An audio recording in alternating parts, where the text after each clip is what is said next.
Well, hello everyone, this is your badass rider Dinraj here with another video after quite some time. And look at this place. This is why I call my call my bike as go anywhere or go places machine, because it takes you to places like this. Oh, look at those birds. And then not a bad way to start a Sunday morning, right? With some off-roading and a view like this. It's just beautiful. And all this thanks to two wheels and nature.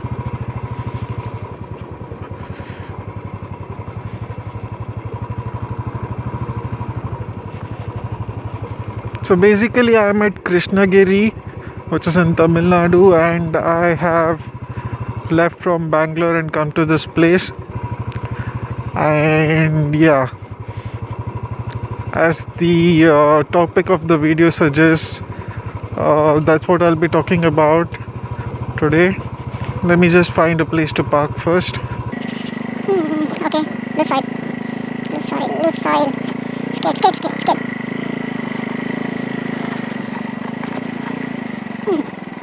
Some more this side.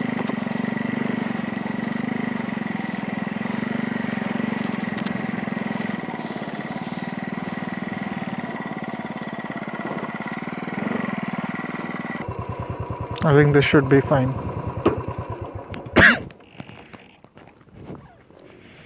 Oh no, it's sinking.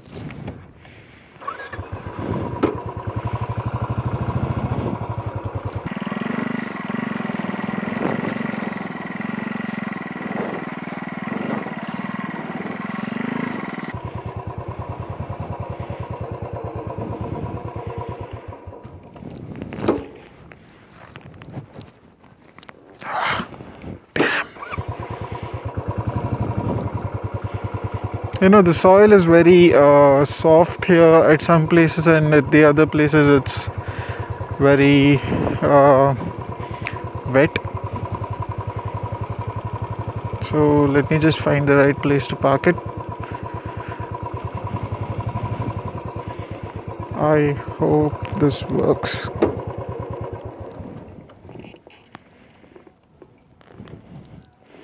Nope.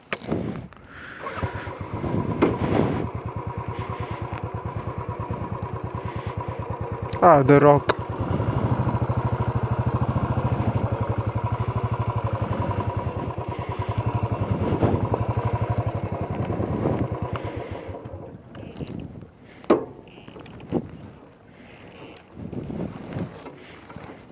Yes. So, topic of the day: the 10,000 kilometers review of the Royal Enfield Classic 350. Excuse me. As obvious as it is, this is my Classic 350, the BS4 version. I bought it around 6 months back, and I have just completed 10,337 kilometers, 0.3 kilometers on this. So I'll split this as usual into two parts: the pros and cons. I'll tell you how the ownership experience has been so far, and what are the things I've added extra on the bike, what are the things I like, what I dislike, and everything else that you might want to know if you were considering to buy one and figure out or realize how it's going to be and how it is to live with this bike. So let's begin. In my honest opinion, there are more pros of this bike as compared to the cons. So let me just start with the pros, because like I said, there are more pros. Okay, so first of all, it's a Royal Enfield. It has its legacy of being made since 1901, made like a gun, goes like a bullet, and so on. But the reason I'm saying that is this thing feels rock solid.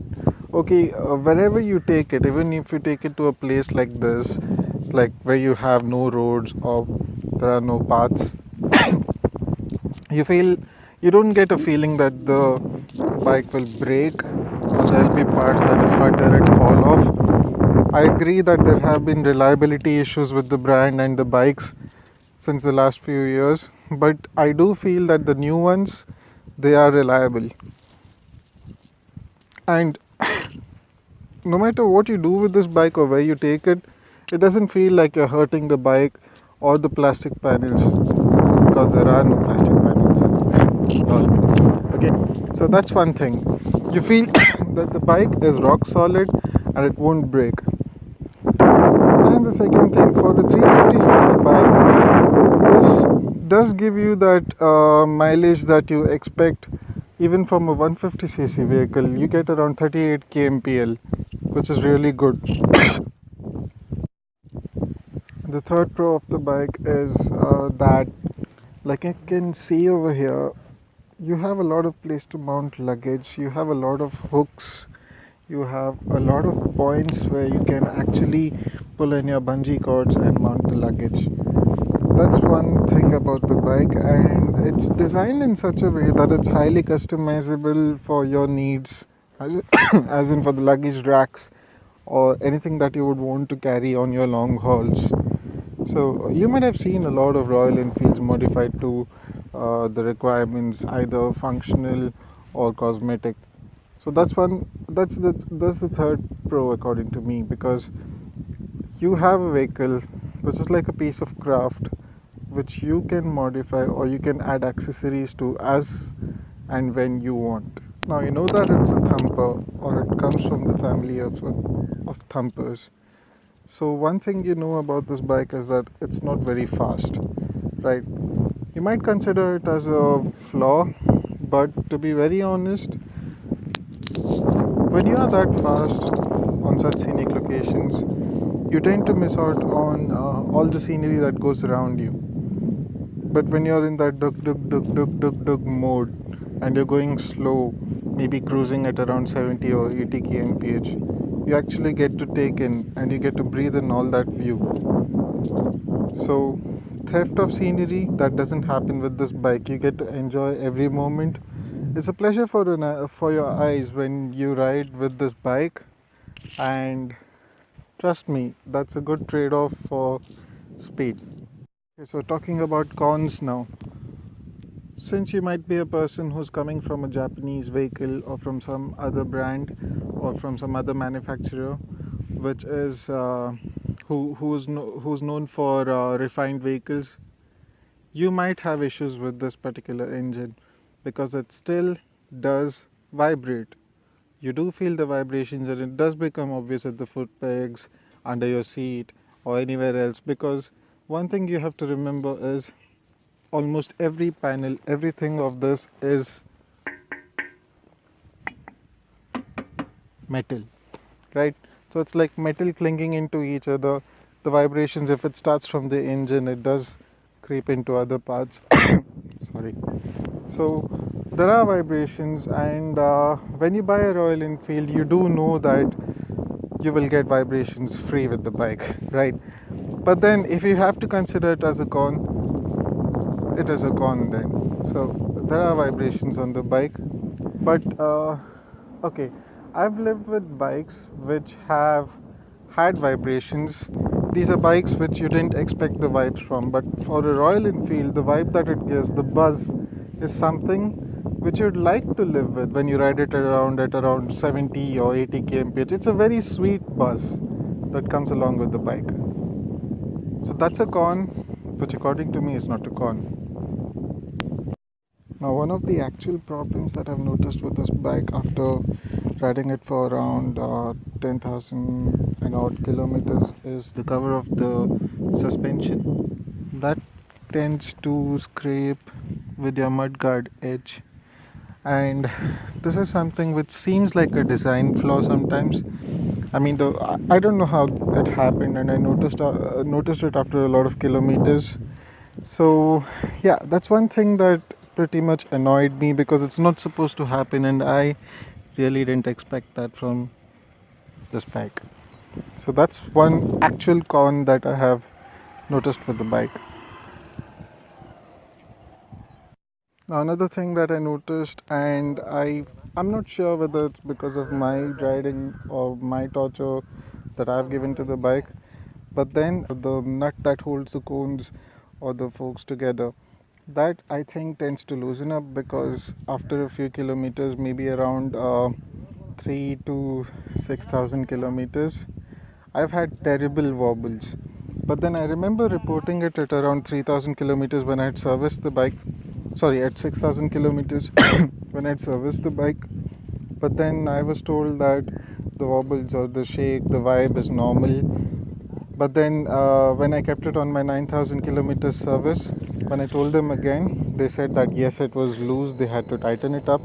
And by then, I think it had become so shaky that possibly that's the reason that this happened.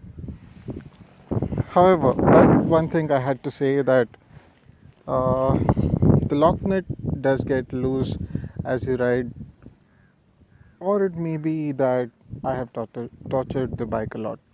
Maybe, yeah. If you see this motorcycle, you may not find a lot of cosmetic changes. So, coming to whatever I have added extra on this bike, the first thing I would point out is these. These are handlebar grips from Trip Machine Company. I'm not sure if you can see the logo somewhere over here. So, yeah, these are a really good addition for the bike because, as you may know or you may not know, the regular handlebar grips which come from the factory with this bike, they are not that great, especially when you wear some material of gloves and you try to ride the bike, and when you are throttling this way, you're having the gloves on, uh, the handlebar just releases from back like this. See, so you're trying to throttle and sometimes there's no grip from the regular handlebar, it just moves. But with this on, with this leather wrap on, that doesn't happen. And this is pure leather, it's vegetable tanned leather for the color. It's a really good add-on if you're considering any of the Royal Enfields. So this is something that I have added to my bike. So I usually go to places like these. The other addition that I have done to my motorcycle is this parcel tray. Right, so I hope you can see it. It's just a regular parcel tray that I have put, and it really helps me. It really helps me carry a lot of luggage. So what I usually do is I keep my laptop over here, and then I keep my luggage bag here. I know there are options such as saddle bags, tail bags, and so on and so forth, but I choose not to be restricted by the shape of the bag or the liter capacity. So whatever kind of bag I have and whatever luggage I have, I just stuff it in that bag, put it here, use these two-way bungee cables, these, and there are four mounting pins over here at the base, as you can see, this, and other two that side. And this helps me carry a lot of luggage. As of now, I'm just carrying a flimsy bag and a water bottle because I've not come very far from home. So yeah, this is another essential extra that I have put on my bike. Helps me, works out for me. I'm pretty sorted with it and happy with it. You might see the rusting and so on and so forth. To be very honest, this is an accessory for function rather than form. So I wouldn't mind this, but then you can just clean it off and buy a bottle of a can of spray. A can of black paint and get it sprayed if it really matters a lot to you. Else you can just ignore it.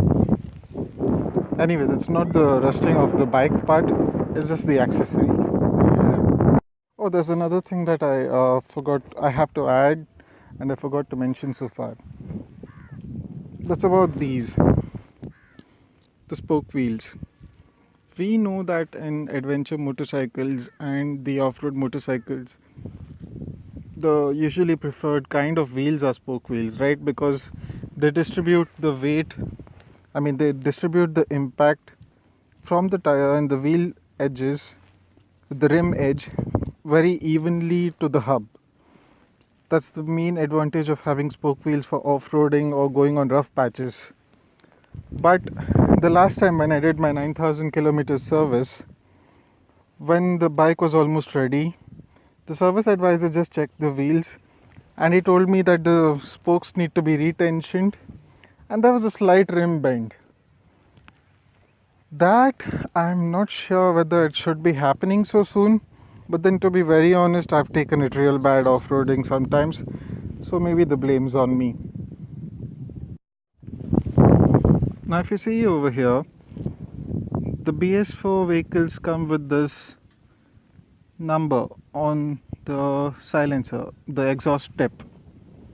Okay, so the reason I'm saying that is I just wanted to show you how you differentiate between a BS4 or a BS3 or the previous models. But then about the silencer, you can see that it's a straight long bottle silencer. This is not very off-road friendly. If you can see over here, the base, I've scraped it quite a many times, at least twice very badly so far, but then it has been scraped, and as of now it is a little shaky as well. I have to get that tightened up. But then yeah, if you are going off-road, you might want to consider the off-road silencer, but the one that you get from the Royal Enfield showroom, because any other silencer, if you buy it and you ride it in Bangalore, there are heavy chances that cops might just take a silencer, put them under the road roller and crush it off. So it's your call. So what I have noticed in the last 6 months of riding this motorcycle for around 10,000 kilometers is that the pleasurable speed or the cruising speed where you would want to stay on those long hauls is somewhere between 70 to 90. And especially when the needle is sitting straight on 80, that's where you want to keep it, because that's when you feel very much relaxed, the vibes are low, and it's a good speed even for your fuel economy. Talking about fuel economy on this bike, as I mentioned before, I get an average of 38 kmpl. So if I ride harsh, if I go fast, maybe around 120s once in a while, it drops down to somewhere near 30. Otherwise it's 38 if I do average kind of riding. The best was somewhere around close to 40 or 41 is what I have got so far, but then 38 is what usually stays constant for me. So that's the average fuel economy. So that's about it, I guess, for now. That was a quick review of my ownership for the last 6 months of the new classic Royal Enfield Classic 350, the BS4 variant. And let me know if there's anything else you want to know. Do comment in the comment section below, and I shall be more than happy to answer your queries.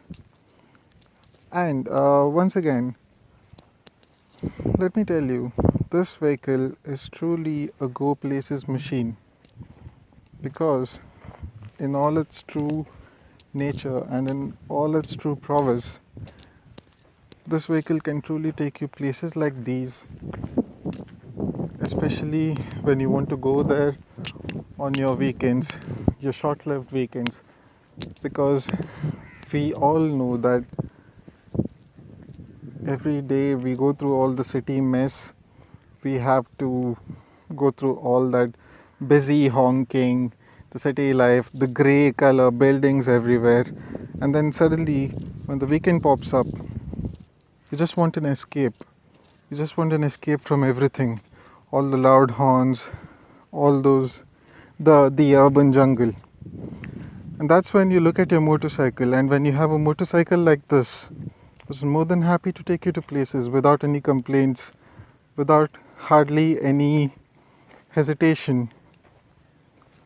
That's when you know that the key of this motorcycle becomes your freedom key, and this truly becomes a go places machine. Do comment and let me know if you have any further questions on this, and do share, subscribe and like the videos. there's more coming your way. See ya.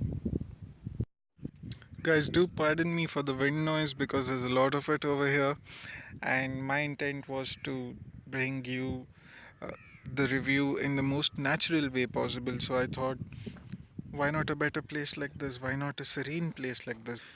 So, yeah, ignore the wind noise. It is windy over here. Do excuse me for that, and I'm sorry for the cough as well. It's just from the early morning ride and all the wind blast. So, yeah, that's about it. Look at that crew having fun. Birdie.